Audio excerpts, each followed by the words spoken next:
하나님 말씀 시편 90편입니다. 1절로 10절에 있는 말씀 제가 봉독하겠습니다. 주여, 주는 대대에 우리의 거처가 되셨나이다. 산이 생기기 전, 땅과 세계도 주께서 조성하시기 전, 곧 영원부터 영원까지 주는 하나님이시니이다. 주께서 사람을 티끌로 돌아가게 하시고 말씀하시기를 너희 인생들은 돌아가라 하셨사오니, 주의 목전에는 천년이 지나간 어제 같으며 밤의 한 경점 같을 뿐이니이다. 주께서 저희를 홍수처럼 쓸어가시나이다. 저희는 잠깐 자는 자 같으며 아침에 돋는 풀 같으니이다. 푸른 아침에 꽃이 피어 자라다가 저녁에는 뱀바 되어 마르나이다. 우리는 주의 노에 소멸되며 주의 분내심에 놀라나이다. 주께서 우리의 죄악을 주의 앞에 놓으시며 우리의 은밀한 죄를 주의 얼굴빛 가운데 두셨사오니, 우리의 모든 날이 주의 분노 중에 지나가며 우리의 평생이 일시간에 다하였나이다.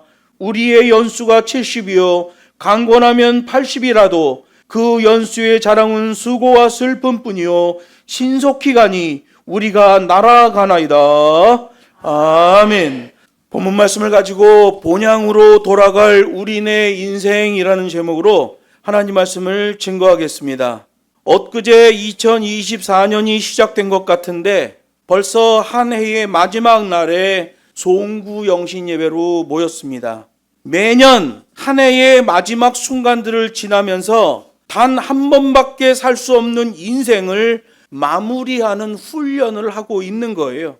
한 시간 한 시간이 쌓이고 하루하루가 쌓이고 한 달 한 달이 쌓이고 한 해 한 해가 쌓여 우리네 일생이 채워지고, 그러다 보면 우리의 일생이 종결되고 하나님이 부르시면 가야만 하는 인생이 바로 우리들이에요. 사람은 돌아가야 할 존재다라고 오늘 성경 본문이 말씀하십니다. 세상에 태어난 모든 생명체는 이 세상에서 영원히 사는 존재가 아니에요. 그 중에 인간은 돌아가야 할 곳이 있다라고 오늘 성경이 말씀하고 있는 거예요. 숨이 끊어지면 짐승은 그냥 죽었다라고 표현합니다. 그러나 사람의 숨이 끊어지면 돌아가셨다라고 말해요. 인간은 영원한 세계로 돌아가게 되는 거예요. 그럼 누가 우리에게 그렇게 돌아가라고 하시는가? 오늘 성경을 보니까 우리 하나님께서, 우리 주님께서 그렇게 말씀하셨다는 거예요. 3절 말씀에 보면 주께서 사람을 티끌로 돌아가게 하시고 말씀하시기를 너희 인생들은 돌아가라 하셨으니, 이렇게 돼 있어요. 어디로 돌아가란 얘기예요? 하나님께서는 인간들에게 티끌, 먼지로 돌아가라고 말씀하는 거예요. 히브리어로 아파르라고 돼 있는데요, 하나님이 흙으로 인간들을 만들었다 이렇게 말씀하셔요. 우리말로는 흙으로 번역해놨지만 원래 원문을 보면 먼지로 돼 있어요. 티끌 또는 먼지. 만약에 흙이라고 표현할 때는 완전히 말라버린 흙. 말라버린 흙의 특징이 뭐예요? 아주 곱죠. 먼지랑 똑같습니다. 사람은 먼지예요. 여러분, 오래된 집에 가면 이렇게 먼지가 두껍게 켜켜이 쌓여 있는 걸 보게 돼요. 먼지가 두껍게 쌓여 있어도 후 불면 그 먼지가 다 푸르륵 날아가 버리는 걸 보게 됩니다. 아무리 먼지는 두껍게 쌓여 있어도 입으로 후 불면 다 날아가 버리는 연약한 존재가 바로 먼지예요. 하나님은 우리 인간들이 그렇게 먼지에서 왔으니 먼지로 돌아가라 라고 말씀하시는 거예요. 그래서 사람은 흙에 가까워지고 흙에 많이 닿을수록 편해진다고 그러잖아요. 서 있는 것보다 앉아 있는 게 편해요. 서 있을 땐 발바닥만 땅에 닿고 있으니까 힘들어요. 앉으면 엉덩이와 허벅지 전체가 바닥에 닿으니까 너무 편하죠. 서 있는 사람은 앉고 싶어 하는 거예요. 앉아 있는 것보다 더 편한 거는 눕는 거예요. 엉덩이가 땅에 닿아 있는 것보다 등짝이 닿아 있는 게 훨씬 더 땅에 넓게 닿아 있거든요. 그래서 누우면 세상 편하고 좋아요.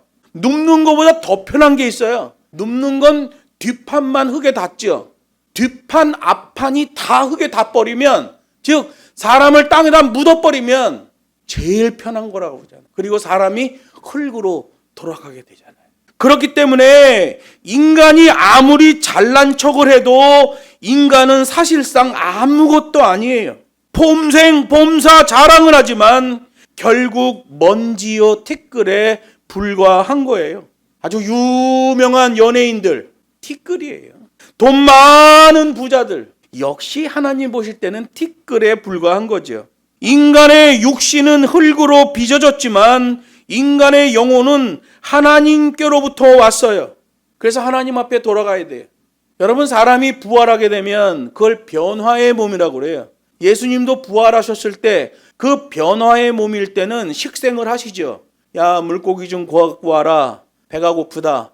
그래서 변화의 몸일 때는 식생을 그대로 합니다. 대신 시공을 초월하죠. 백보자 심판 이후에는 영화로운 몸이 돼요. 식생이 없어요. 그래서 천국에 가면 애를 낳는 일이 없어요. 천국에 가면 이 땅에서처럼 살기 위해서 먹어야 되는 그런 음식이 존재하지 않는단 말이에요. 인간은 하나님께로부터 왔고 하나님께로 돌아가야 할 존재들이에요. 그렇기 때문에 우리가 살고 있는 이 세상은 인생 여행지라는 거예요. 그런데 사람들은 이 땅에서 천년 만년 살 것 같은 생각, 그런 욕심으로 사는 사람들이 얼마나 많은지 몰라요. 고린도후서 5장 1절 보면 이렇게 돼 있어요. 만일 땅에 있는 우리의 장막집이 무너지면 하나님께서 지으신 집, 곧 손으로 지은 것이 아니요 하늘에 있는 영원한 집이 우리에게 있는 줄 아나니, 이렇게 말씀하셔요. 여러분, 우리가 이 땅에 사는 것은 오늘 성경에도 말하듯이 보통 70이요 길어야 80이다. 요즘 과학이 발전해서 사람들의 수명이 좀 늘어났긴 했지만 70이요 80이 맞아요. 100살도 잘 못 살아요. 아주 짧은 시간 우리가 이 세상에 머무는 거예요. 짧은 시간 이 세상에 머물면서 하나님을 위해서, 이웃을 위하여 값진 일을 하다가 하나님이 부르실 때 가면 되는 거예요. 근데 사람들은 그 욕심의 경도가 돼버리면 마치 이 세상에서 천년 만년 살 것처럼 욕심을 부려댄단 말이에요. 그러면 우리가 언제 돌아가야 하는가? 하나님이 부르시면 모든 인생은 언제 어디서든 하나님이 지정하시는 곳으로 가야만 합니다. 언제인지는 모르지만, 또 어디서인지는 모르지만 분명한 것은 하나님께서 우리를 부르시는 날이 있다는 거예요. 각 사람의 인생의 마지막 날이 존재한다는 거예요. 사람들은 지구의 종말, 우주의 종말을 얘기하지만 제일 가까운 종말은 자기 자신에게 있는 개인적 종말이에요. 언제일지 몰라요. 어디서일지 몰라요. 지난 주일날 오전에 비행기 한 대가 착륙에 실패해서 많은 사상자가 났어요. 그 사람들 그렇게 죽을 줄 알았겠어요? 그 사람들 거기서 그렇게 죽게 될 줄 알았겠냐 말이에요. 모른단 말이에요. 그렇게 갑작스러운 죽음은 사변적 시간이라고 그래요. 성경에서 말하는 사변적 시간. 아기가 태어났어요. 성장해요. 결혼했어요. 자녀도 낳았어요. 늙어가요. 그렇게 해서 생로병사를 통해서 인생 가운데 죽게 되는 그런 인생 시간이 있는가 하면 성경에 보면 사변적 시간도 존재하는 거예요. 그 사람이 더 살아야 되는데 갑작스러운 어떤 일로 그 사람의 인생이 종말을 짓는 거예요. 여러분, 우주의 종말, 지구의 종말을 말하기 전에 자기 개인의 인생의 종말이 있다는 것도 꼭 기억하세요. 언제인지 몰라요. 어디서인지 몰라요. 하나님께서 부르시면 가야만 하는 거예요. 바쁜 일이 있어도 가야 돼요. 중요한 약속이 있어도 하나님이 너 와라 그러면 가는 거예요. 하나님께서 부르시면 무조건 가야 하는 것이 우리 인생이에요. 가족들도 가지 마세요 붙들 수가 없어요. 친한 친구들도 너 못 가라고 막을 수가 없어요. 하나님이 부르시면 가는 거예요. 그러면 그렇게 하나님이 부르시는 것이 반드시 있다면 우리가 해야 될 것은 준비를 하고 있어야 된다는 거예요. 언제 어디서 하나님이 부르실지 몰라요. 좀 구체적으로 알려주시면 미리 돌아갈 준비를 하겠지만 언제 어디서 하나님이 나를 부르실지 몰라요. 그렇기 때문에 하나님을 만날 준비가 되어 있어야 돼요. 태어날 때는 순서가 있지요. 엄마 뱃속에서 10달 있다가 태어나는 거 이거 다 정해져 있어요. 태어나는 건 순서가 있죠. 죽는 건 순서가 없어요. 나이 순서대로 가는 게 아니에요. 이번에 비행기 사고에서 제일 어린 애가 3살이라고 그러는 것 같은데 기가 막힌 일이 아닐 수가 없어요. 하나님께서 언제 어디서 부르실지 모르지만 그리스도인들은 반드시 2가지를 준비하고 있어야 돼요. 하나는 자세의 믿음이에요. 추상적인 믿음이 아니라 하나님의 계명을 따라 살려고 했던 그 몸부림침, 그 순종, 그 자세의 믿음이 준비되어 있어야 돼요. 여러분, 우리가 자세의 믿음을 가질 때 반드시 흔적이 남습니다. 추상적인 믿음, 머릿속으로 생각하는 믿음은 흔적이 안 남아요. 그런데 천국의 기념책에 기록된 자들이 구원을 받는단 말이에요. 기록됨이 있다는 거예요. 머릿속으로 생각하는 믿음은 천국 기념책에 기록되는 게 아니에요. 그냥 지 혼자 믿는 거지. 잡벅신앙이라고 그러죠. 나는 하나님 잘 믿고 있어. 잡벅신앙이에요. 천국에 기록되는 신앙은 자세의 믿음이란 말이에요. 추상적 믿음은 기록되지 않습니다. 사도 바울은 이렇게 기록하고 있어요. 나의 달려갈 인생의 길을 다 마치고 믿음을 지켰으니 이제후로는 나를 위하여 의의 면류관이 예비되어 있다. 자세의 믿음이란 말이에요. 여러분, 서양 신학은, 서양에서 말하는 기독교는 추상적인 게 많습니다. 그래서 관념론 신학이라고 그래요. 관념론 신학은 너무 거룩해요. 신학의 출발이 저 하늘에서 시작해요. 근데 너무 거룩해서 우리의 삶에 닿질 않아. 그냥 머릿속으로만 생각하는 신학이에요. 유럽 신학이죠. 유럽 교회가 죄문 닫잖아요. 그 신학이 미국으로 갔어요. 미국 사람들은 실용주의를 따라가는 사람들이에요. 프래그머티즘이라고 그러죠. 그래서 미국에서 나온 신학은 실용주의 신학이에요. 땅에서 시작합니다. 그래서 미국 신학자들의 책을 읽으면 그렇게 편하고 그렇게 몸에 와닿아요. 그냥 우리의 일상적인 삶의 신학을 얘기해요. 그런데 너무 인본주의화 돼가지고 실용주의 신학에서 믿음 생활하면 거룩한 하나님에게 닿질 않아. 인간들끼리 하하호호 좋은 신학이에요. 그걸 프래그머티즘 신학이라고 그래요. 하늘에서 시작했으면 이 땅에 좀 닿아야 되고, 이 땅에서 시작했더라도 하늘에 좀 닿아야죠. 그렇게 돼야 돼요. 성경에 보면 너희가 땅에서 풀면 하늘에서도 풀릴 것이요. 여기서 시작해도 저기 닿아야 된단 말이에요. 하늘에서 풀리면 여기서도 풀리는 거예요. 하늘에서 시작한 신학도 땅에 닿아야 돼요. 그런데 양키들이 만든 신학은 이 극단이란 말이에요. 위에서 시작한 신학은 밑으로 안 닿고 밑에서 시작한 신학은 위에 닿질 않아요. 그러면 우리 한국의 신학은 어떤 신학일까요? 관념론, 저 하늘에서 시작하는 신학, 프래그머티즘 신학, 땅에서 시작하는 신학. 한국 신학은 어디일까요? 하늘과 땅 사이 공중을 배회하며 갈 곳을 잃어 헤매는 신학이에요. 네, 새해가 됐습니다. 새해 된 거 맞아요? 예. 우리 옆 사람 보면서 새해도 하나님의 복 많이 누리시기 바랍니다. 유럽의 신학은 하늘에서 시작하지만 땅에 닿지 않고, 미국 신학은 땅에서 시작하지만 하늘에 닿지 않고, 한국 신학은 유럽에서 배워온 목사, 미국에서 배워온 목사, 그 사대주의에 물이 들어서 그냥 이놈은 이거 주장하고 저놈은 저거 주장하고 신학이 공중을 배회하고 있는 게 우리 한국 신학이에요. 제가 신대원에 있을 때 총신대학 교수들한테 나오는 논문들을 봤어요. 교수가 되면 국가에서 연구비 지원을 받으면 1년에 논문을 2개씩 써내야 돼요. 교수들이 무조건 1년에 논문을 2개씩 써내야 그 교수직이 유지되고 국가에서 지원을 받게 돼요. 그 논문들을 우리가 다 보잖아요. 어느 교수가 어떤 논문 내다 쫙 전부 베낀 거야. 네덜란드의 신학, 거기 신학 베껴 오고, 미국의 신학 베껴 오고. 그러니 우리나라 신학이 공중을 헤매고 있는 신학이 나오는 거죠. 이것도 저것도 아니에요. 그래서 이 시대에 급격하게 대두되고 있는 게 성경으로 돌아가자, 성경 신학을 강조하는 거예요. 양키들이 만들어 놓은 조직 신학 따르는 그따위 신학이 아니라, 그 조직 신학으로 설교하는 게 아니라 성경에서 말하는 내용으로 설교하자. 그래서 요새는 성경 신학으로 돌아가자는 운동들이 아주 강렬하게 일어나고 있는 거예요. 왜 그러겠어요? 하나님의 말씀을 잃어버린 시대라 그래요. 자세의 믿음이 필요하고요.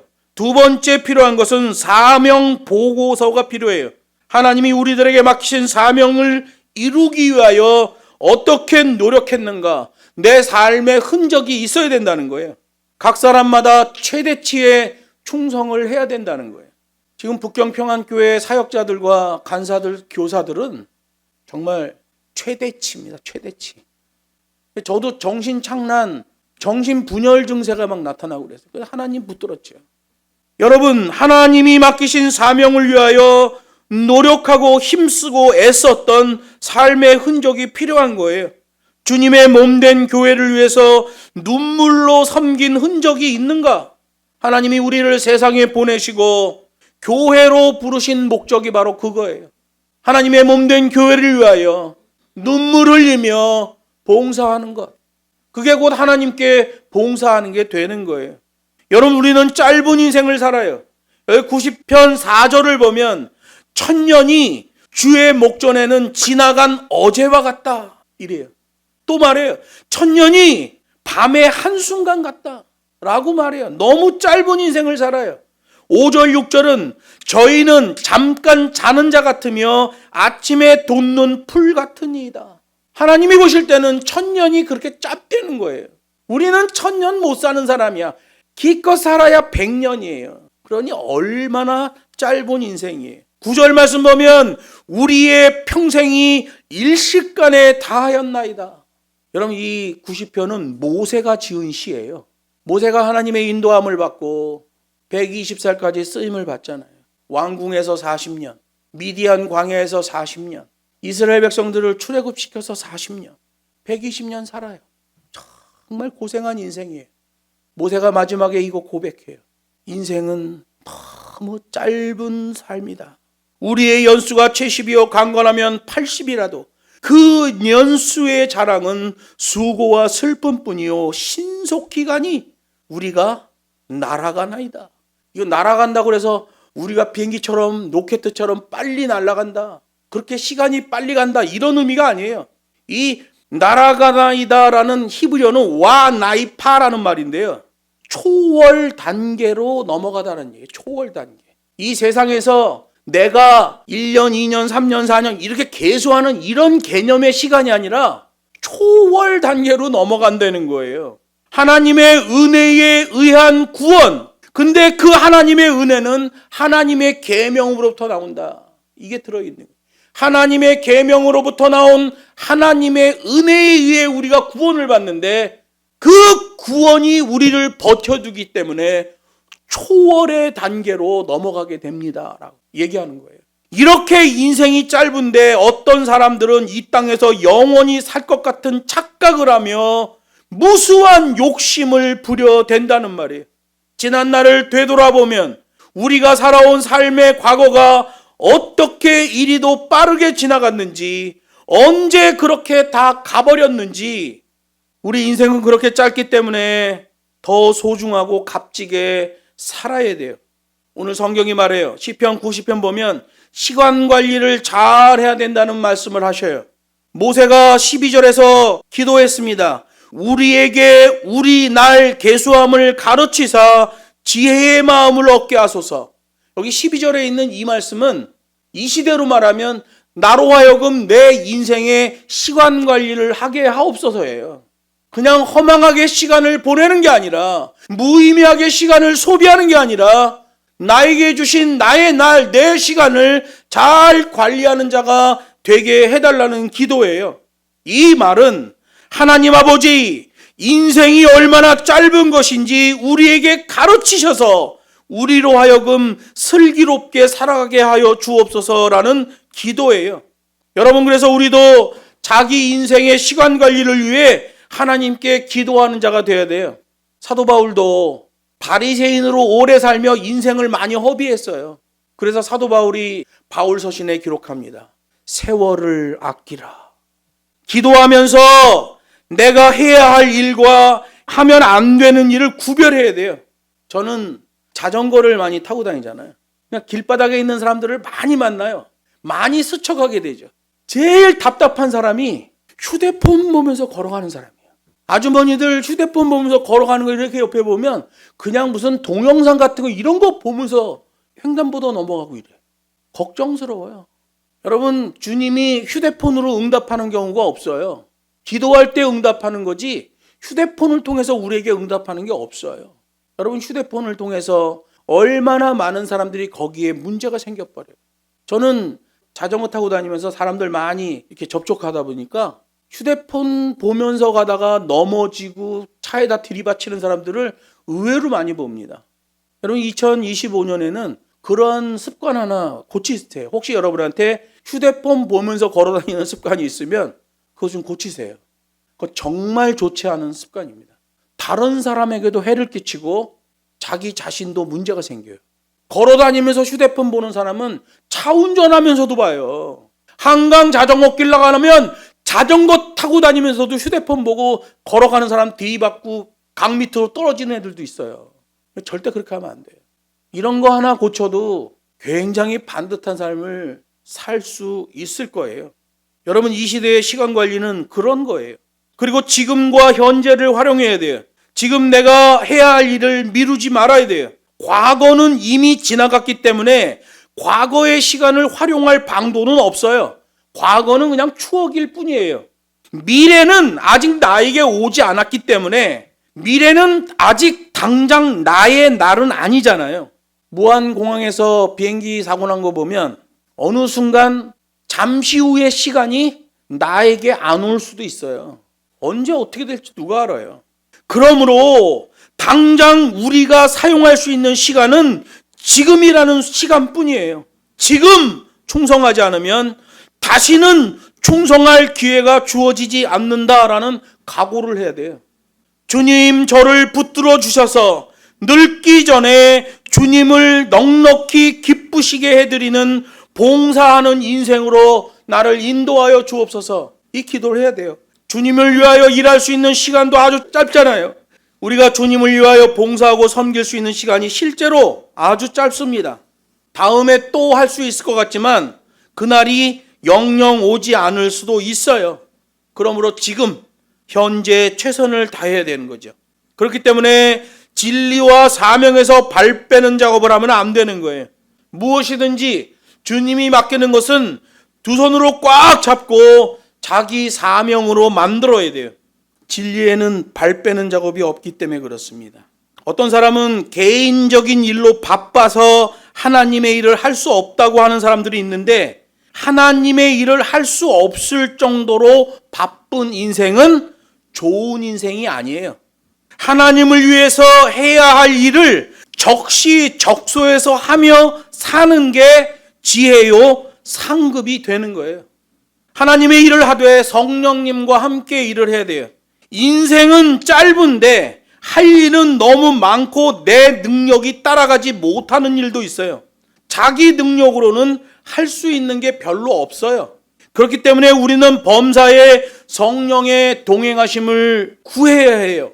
성령님이 함께 하시면 짧은 인생 가운데서도 바쁜 삶 속에서도 값진 일을 할 수 있는 거예요. 자기 힘으로 봉사하려고 하면 열심히 하는 것 같아도 이루어지는 것이 없지만 내가 감당치 못한 일이라 할지라도 성령님이 함께 하시면 그 일이 되는 거예요.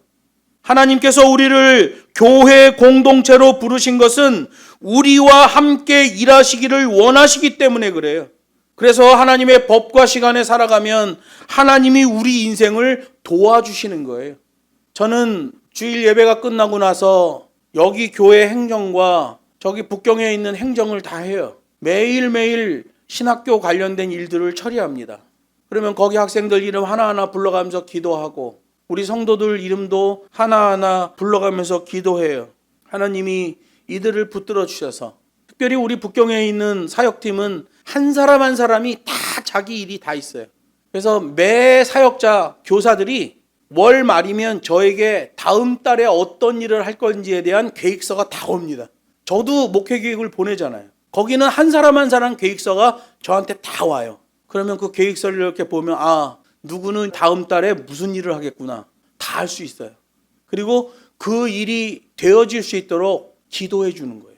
거기는 거기대로 일하죠. 여기랑 거리가 한 900km 떨어져 있는데 900km 떨어져 있는 공간에 제약이 있는 상태인데도 하나의 매뉴얼로 쭉 간단 말이에요. 내가 여기서 매뉴얼을 보내면 매뉴얼을 내려받아서 이게 무슨 말을 하는 건지를 다 알아. 아, 김 목사가 다음 달에는 어떻게 하겠다는 거구나. 다 알아요. 자기네들도 뭘 해야 된다는 걸 제 목회 계획을 기본으로 다 짜서 보내줘요. 제 거랑 그 사람들 거를 다 이렇게 비교해 보면 딱 맞아요. 아, 하나님께서 다음 달에는 이렇게 일하시겠구나. 그리고 그 일을 담아내는 거예요. 여러분, 사역은 추상적인 게 아니에요. 하나님이 주신 계명을 따라서 그 법과 식대로 하면 돼요. 나도 하나님의 말씀의 법과 식으로, 저쪽에 있는 사람들도 그 기준에 하나님의 말씀의 법과 식으로 각자의 위치에서 일을 했는데 하나의 사역이 되는 거예요. 하나님의 말씀으로 된 신앙은 하나예요. 아가페 한 동작이 된단 말이에요. 그래서 여러분, 법과 식의 믿음, 법과 식에 의한 사역이 중요한 거예요. 그대로만 하면 돼. 뭐 기분 좋다고 일 더하고 기분 나쁘다고 하다가 멈춰. 우린 그런 거 없어요. 매뉴얼대로 가는 거예요. 말씀을 맺습니다. 인간이라면 누구든지 하나님의 품으로 돌아갈 준비를 해야 돼요. 언젠가 하나님께서 우리에게 이제 그만 다 정리하고 돌아오라 라고 말씀하실 때가 온단 말이에요. 그 준비를 위해 하루하루를 잘 정리하며 기도하며 성령의 인도하심을 받아 최선을 다하는 삶을 살아야 돼요. 좋은 기억의 과거는 추억의 주머니에 넣고 괴로운 기억들은 다 털어내버려야 돼요. 좋지 않은 기억들은 자신의 삶에 영향을 미치지 못하도록 다 털어내야 돼요. 과거는 언제나 과거일 뿐이에요. 더 이상 내가 활용할 수 있는 시간이 아니에요. 바로 지금 주께서 보여주신 아가페로 한 동작하며 승리의 삶을 사는 저와 여러분 되기를 주 예수의 이름으로 축복합니다.